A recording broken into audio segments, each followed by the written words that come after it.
Look at these things: a spoon, bottle, glass, cloth.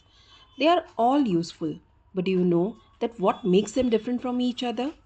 So today we are going to explore the secret behind everyday objects, the materials they are made of.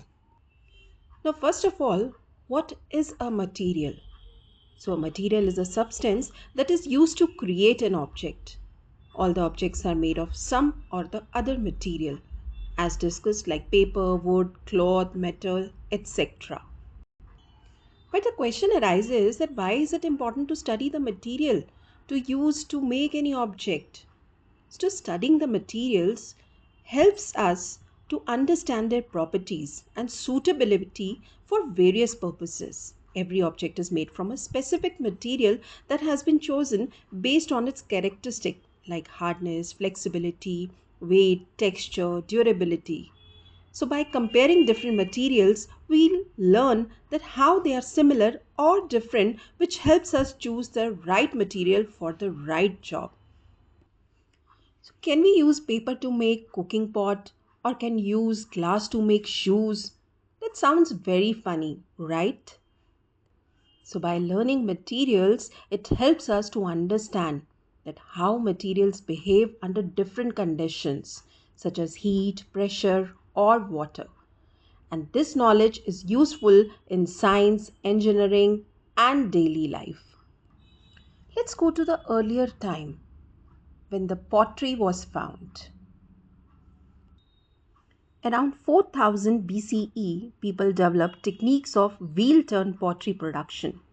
Now, the pottery of this time had bright red surface painted with black colored geometric patterns and designs of aquatic and terrestrial animals.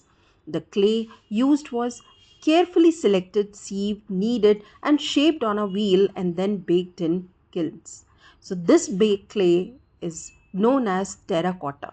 And these pots were used for various purposes like cooking, storing food grains, oil, ghee, etc. After knowing about the materials, we have to classify them.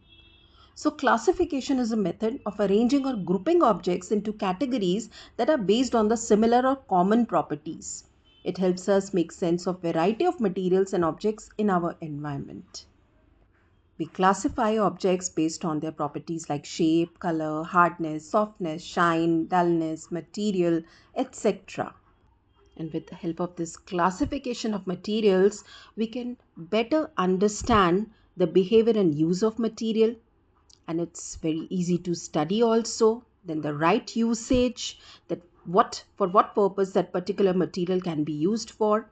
There is scientific research, then everyday use. So this classification is a useful tool not just in science but in our daily life too.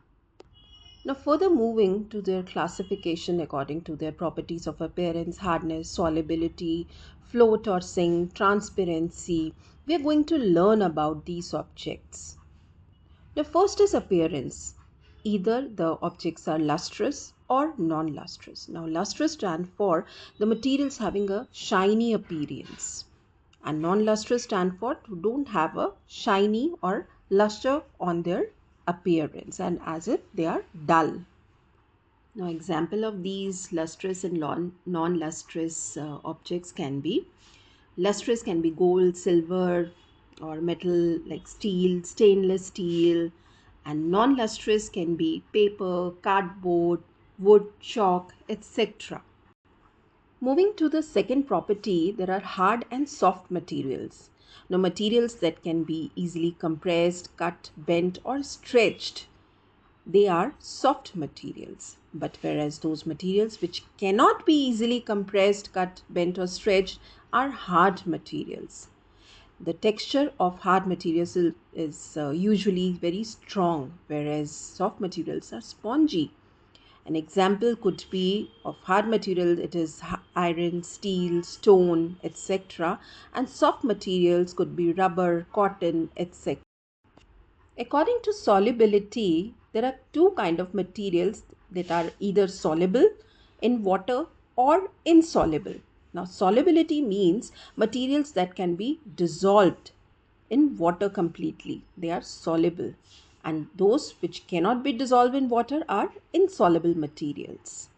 Now, sugar, salts, lemon juice, they come under the category of soluble materials, whereas sand, oil, chalk powder, they settle at the bottom. So, these are insoluble.